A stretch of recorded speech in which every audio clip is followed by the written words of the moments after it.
Hello മച്ചന്മാരെ, എല്ലാവർക്കും നമസ്കാരം. ഞാൻ സൂരജ് തമ്പുരസ് വ്ലോഗിലേക്ക് എല്ലാവർക്കും സ്വാഗതം. മച്ചന്മാരെ, ഇന്ന് ഞാൻ വന്നിരിക്കുന്നത് ഒരു വെറൈറ്റി ഡിഷുമായിട്ടാണ്. കോഴിക്കോടൻ സ്റ്റൈലിലുള്ള ഡിഷാണ്. അതായത് കോഴിക്കോടൻ കപ്പ ബിരിയാണി എങ്ങനെ ഉണ്ടാക്കാമെന്ന് ആണ് നമുക്ക് നോക്കാം. അപ്പോൾ നമുക്ക് അതിന് വേണ്ട ഇൻഗ്രീഡിയൻസ് എന്തൊക്കെയാണെന്ന് നോക്കാം. നമുക്ക് അതിന് വേണ്ടിയിട്ട് ആദ്യം തന്നെ വേണ്ട സാധനങ്ങൾ പോത്തിൻ്റെ എല്ലാണ്. അതായത് നമ്മുടെ ഇവിടെ കോഴിക്കോട്ടിൽ സാധാരണ നമ്മൾ പോത്തിൻ്റെ എല്ലായിട്ട് മേടിക്കാൻ കിട്ടും. കപ്പ ബിരിയാണിക്ക് വേണ്ടിയിട്ട് സ്പെഷ്യലായിട്ട് നമുക്ക് എല്ല് കിട്ടും.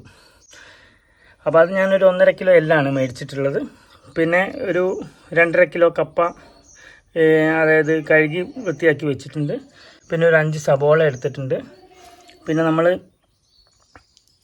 ഒരു 2 കഷ്ണം ഇഞ്ചി, 10-12 അല്ലി വെളുത്തുള്ളി, പിന്നെ ഒരു 12 പച്ചമുളക്, പിന്നെ കടുക്, വെളിച്ചെണ്ണ, ഉപ്പ്, കറിവേപ്പില, പിന്നെ ഇറച്ചി മസാല, മല്ലിപ്പൊടി, കുരുമുളക് പൊടി, മുളക് പൊടി, മഞ്ഞൾപ്പൊടി, ഇതെല്ലാമാണ് നമ്മൾ എടുത്തിട്ടുള്ളത്.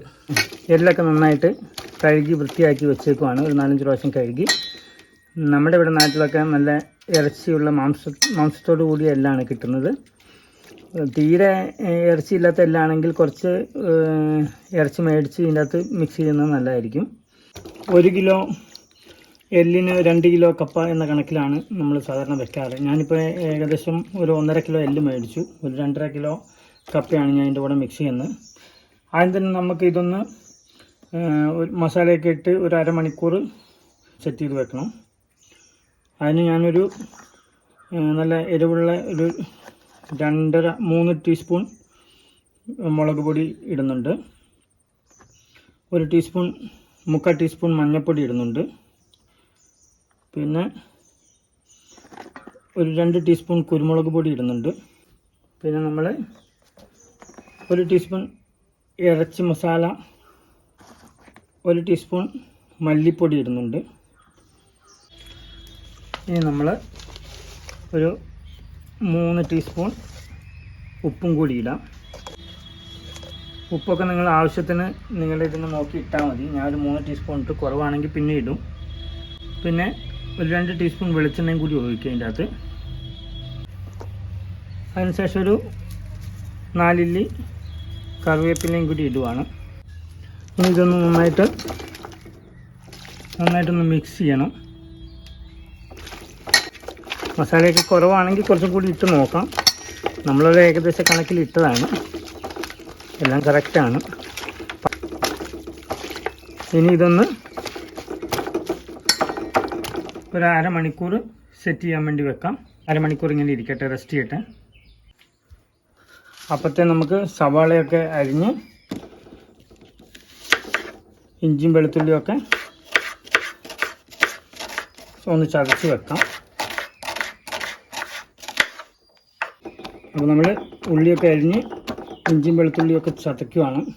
ഇനി നമുക്ക് തീ കത്തിച്ചിട്ട് പാത്രം വെച്ച് കൊടുക്കാം. ഇനി കുറച്ച് നമ്മൾ വെളിച്ചെണ്ണ ഒഴിച്ച് കൊടുക്കുകയാണ്. അപ്പോൾ എണ്ണ ചൂടായിട്ടുണ്ട്. നമുക്ക് കുറച്ച് കടുക് ഇട്ട് കൊടുക്കാം. ശേഷം നമ്മൾ നേരത്തെ ഇഞ്ചിയും വെളുത്തുള്ളിയും ചതച്ച് വെച്ചത് അതിടാം.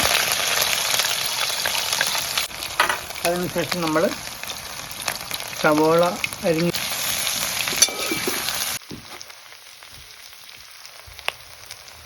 ഇപ്പം ഉള്ളിയൊക്കെ നല്ല ഉടഞ്ഞ് പരുവമായിട്ടുണ്ട്. ഇനി നമുക്ക്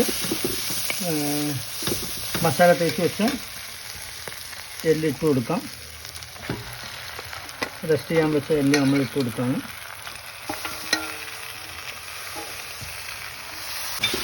നന്നായിട്ടൊന്ന് മിക്സ് ചെയ്ത് കൊടുക്കാം.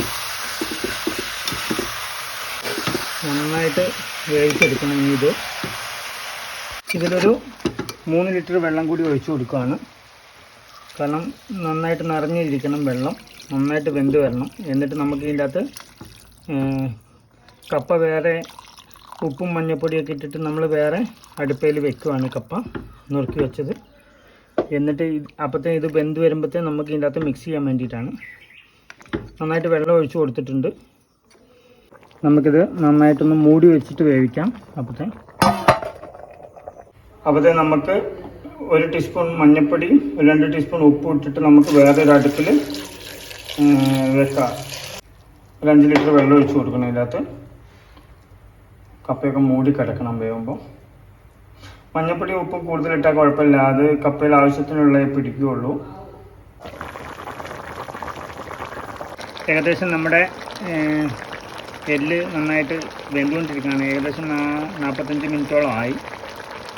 നമ്മുടെ കപ്പ ഏതാണ്ട് നന്നായിട്ട് വെന്തിട്ടുണ്ട്. അപ്പോൾ നമുക്ക് ഈ വെള്ളം ഒന്ന് ഊറ്റിയെടുക്കാം.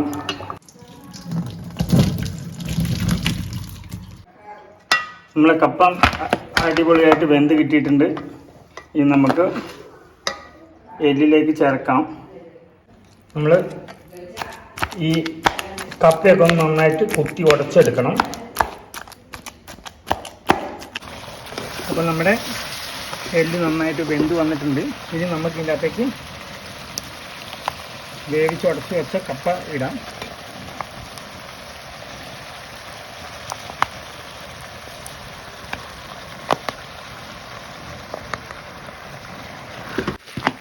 നമ്മൾ കപ്പയും എല്ലും വേവിച്ച് കഴിഞ്ഞപ്പോൾ പാത്രം ചെറുതായിപ്പോയി. അതുകൊണ്ട് നമുക്ക് മെല്ലെ ഇളക്കാൻ പറ്റുന്നുള്ളൂ. ഫുള്ളായിപ്പോയി. നന്നായിട്ടൊന്ന് മിക്സ് ചെയ്തെടുക്കണം. ഇതിനകത്തേക്ക് കുറച്ച് കറിവേപ്പിലയും കൂടി ഇട്ട് കൊടുക്കാം.